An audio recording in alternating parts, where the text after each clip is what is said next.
Imagine stumbling upon a deer that looks like it's straight out of a horror movie, stumbling around, losing weight, and staring blankly as if its brain is turning to mush. That's the terrifying reality of zombie deer disease. And now it's hitting closer to home with another alarming discovery in the South. But here's where it gets controversial.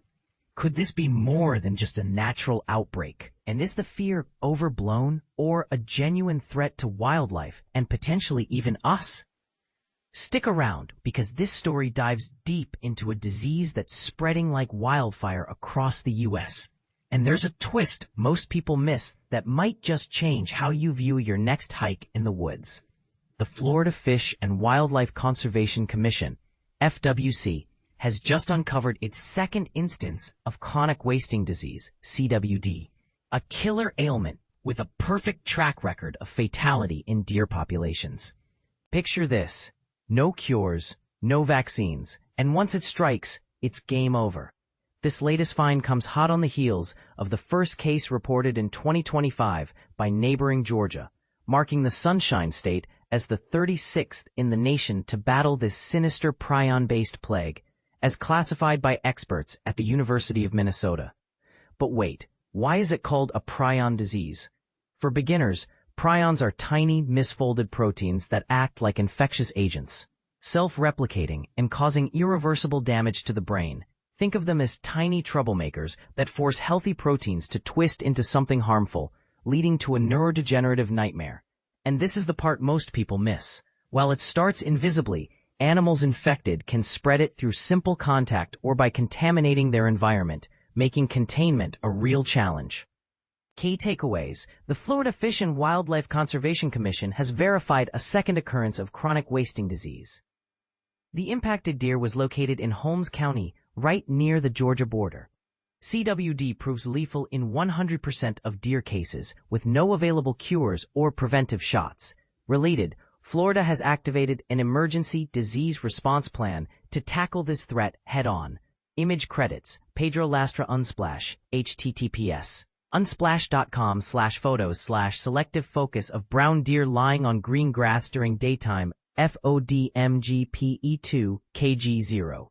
According to Florida's wildlife guardians, this fresh case popped up in Holmes County, just a stone's throw from Georgia's border, and eerily close to where Georgia spotted its initial outbreak. As the agency detailed on their site, https myfwc.com/research-wildlife-health/whitetail deer CWD. The affected animal was a 1.5-year-old female deer that met its end on the road, sampled less than a mile from Florida's 2023 detection site. That earlier incident, involving a white-tailed deer struck by a car, sparked the immediate rollout of a strategic disease response plan to curb the spread. It's like setting up a firewall against a digital virus. But in the wild, monitoring, testing, and zoning off risky areas to prevent the disease from leaping to new territories, Florida's conservation team is treating this diagnosis with the utmost gravity. Image credits: Difficult Cat 1110. https://www.reddit.com/HIGY What is wrong with this deer? Echoing the stern commitment from 2 years back, the latest announcement from the FWC and its collaborators emphasizes a no-nonsense approach. The FWC and its agency partners take CWD very seriously and are continuing with their comprehensive response plan, with the goal of containing the disease within the area it was detected. Since the new case is in such proximity to the first, there's no need to adjust the existing management or enhanced surveillance zones, which are like quarantine bubbles designed to track and limit movement. This proactive stance, complete with heightened surveillance and public education, aims to protect not just deer but the entire ecosystem. Think of how one sick animal could infect a herd, disrupting natural balances and impacting everything from predators to plant life. So far, the state has screened an impressive 2,406 deer for the ailment, with just those 2 coming back positive, and 90 results still in the pipeline. Image credits: Pet Nurse Sue. /x.com/Pet Nurse Sue. Status 1957905245586.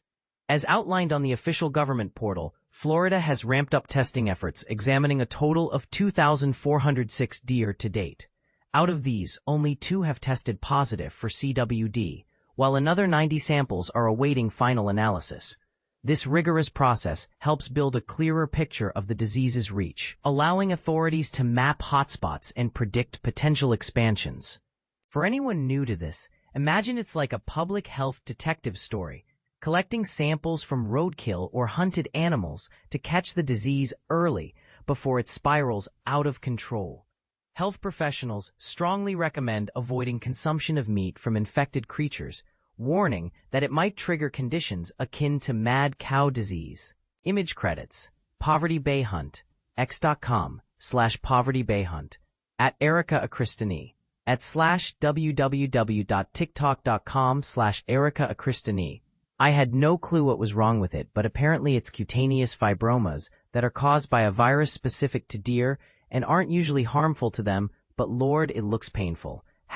#deer, #deer, #tiktok.com/tag-NC, #papillomavirus, /www.tiktok.com/papillomavirus, refer embed. This was everything for me. I don't like mirrors, #tiktok.com music. This was everything for me. 7360825148222359552. The University of Minnesota describes this condition as a fatal neurodegenerative disease driven by infectious misfolded proteins known as prions. These rogue proteins aren't alive in the traditional sense, but they spread like wildfire, infecting other cervids such as elk and moose through environmental exposure, like urine, feces, or even the soil where an infected animal has lingered. And here's the kicker. While CWD hasn't been shown to jump to humans, experts caution against consuming meat from affected animals. Why? There's a fear it could spark something similar to bovine spongiform encephalopathy, or mad cow disease, which devastated cattle industries in the past. To put it simply, prions can linger in tissues, potentially leading to spongy brain degeneration if ingested. It's a precaution rooted in science, but one that sparks debate. Is the risk overemphasized, or is it a smart safeguard? Importantly, infected animals don't show outward signs until the disease advances, beyond just wasting away and losing bodily control. Image credits: Jakey Make Me, https://www.reddit.com/user/JakeyMakeMe. Apart from the dramatic weight loss and declining physical functions in the early stages, this stealthy nature makes CWD particularly insidious. Deer might appear healthy, while unknowingly spreading the prions to others. For hunters or nature enthusiasts, this underscores the need for vigilance. What looks normal could be a ticking time bomb, and it's why testing programs are so crucial. Don't mix up CWD with the benign wart-like growths called cutaneous fibromas seen on deer, wild rabbits, and squirrels. Image credits: Jakey Make Me, https://www.reddit.com/user/JakeyMakeMe.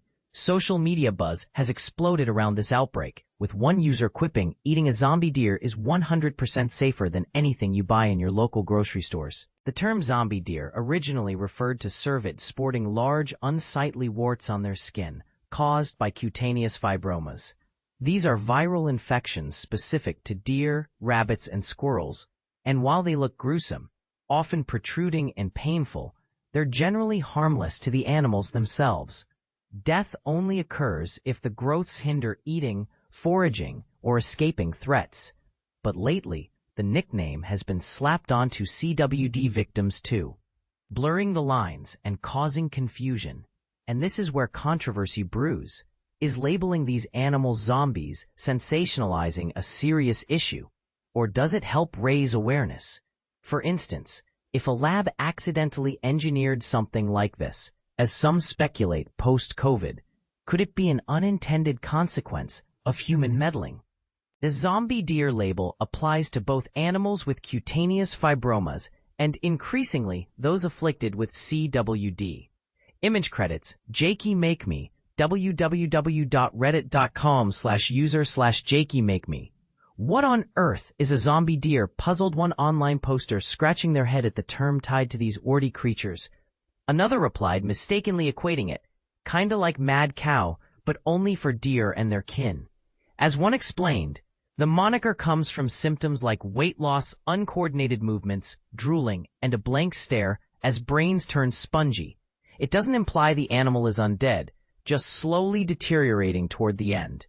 This mix-up highlights how misinformation spreads online, turning a scientific topic into internet fodder. On a national scale, the U.S. government has allocated significant resources, funding $35 million annually for CWD combat. Image credits, divide by zero, Unsplash, https, unsplash.com/photos/brown deer standing on green grass field, FGK NT8. Isn't being ignored at the federal level. In fact, Congress passed the Chronic Wasting Disease Research and Management Act in December 2022, pledging $35 million each year to tackle it. The funds target key areas, spotting the disease in living animals, developing prevention strategies, and unraveling the mysteries of its transmission. This investment is a big deal. Think of it as a war chest for science, potentially leading to breakthroughs like better diagnostic tools or even ways to eradicate it from wild populations. Yet, in the shadow of COVID, one netizen wondered aloud, which lab cooked this up? Sparking a debate, is CWD a natural phenomenon gone rogue, or could human actions, like research experiments, have played a role? It's a provocative thought. Could prions be the result of lab leaks, similar to pandemic theories? What do you think? Innocent evolution or a man-made mishap? Total votes, thanks. Check out the results. Total votes, newsletter, subscribe to access exclusive polls by entering your email and clicking subscribe. You're agreeing to let us send you customized marketing messages about us and our advertising partners. You are also agreeing to our privacy policy. https www.boardpanda.com/privacy. Thank you. You've successfully subscribed to newsletters. So what's your take on all this? Do you believe CWD is just a wildlife woe, or does the zombie hype make it seem more ominous than it is? And here's a big one. If prions can jump to other species someday, how should we balance hunting traditions with health precautions? Share your thoughts in the comments. Do you agree with the warnings, or do you think it's all blown out of proportion? Let's discuss.